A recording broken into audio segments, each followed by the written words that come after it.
Tapos dagdag ko lang. Sa future, plano ko,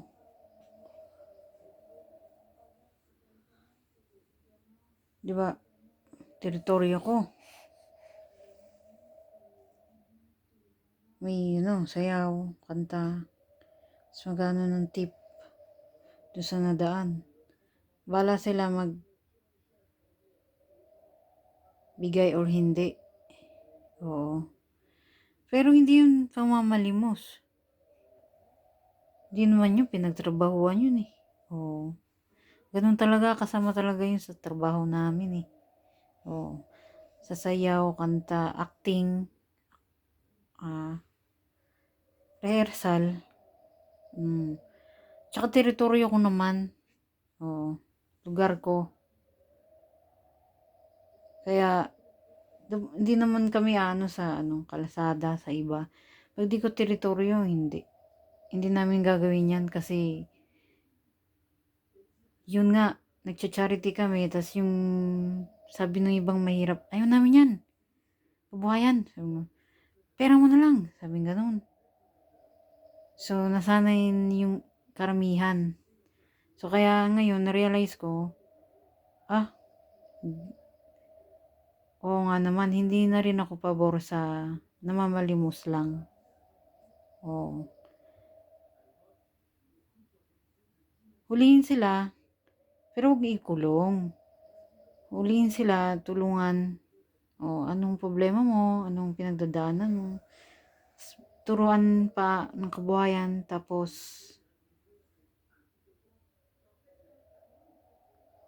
sa bagay, yung ibang tao kasi hanap buhay nila. Namamalimos no? Kasi wala silang trabaho. Yung pang araw-araw,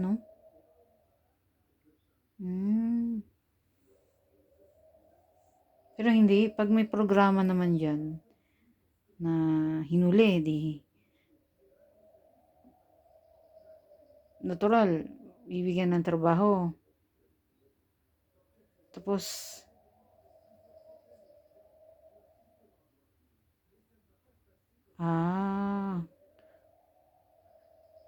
papakainin na rin, Araw-araw yun, Kahit isang beses lang, sa isang araw.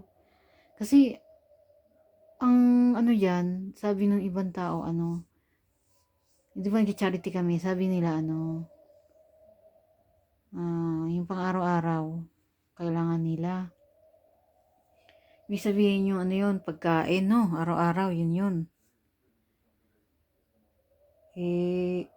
Kung magkakaroon ng programa dyan, hulihin. Tapos pakainin, isang beses lang isang araw. Pwede na rin. Tapos sasahuran, buwanan. At least, hindi nila hanap buhay yung pamamalimos. Sila,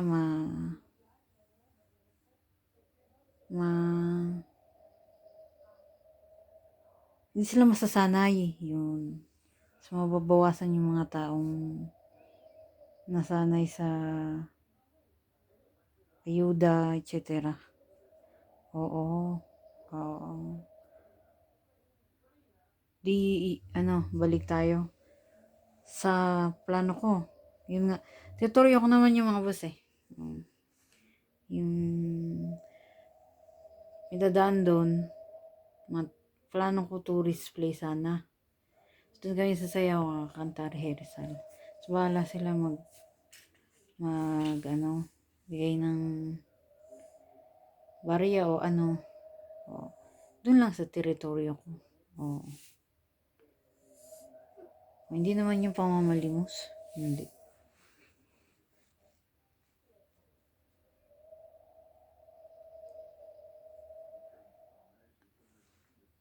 Pinag-iisip ako ng mabuti. Kaya, pero tapos na pala ako magsalita. Ciao.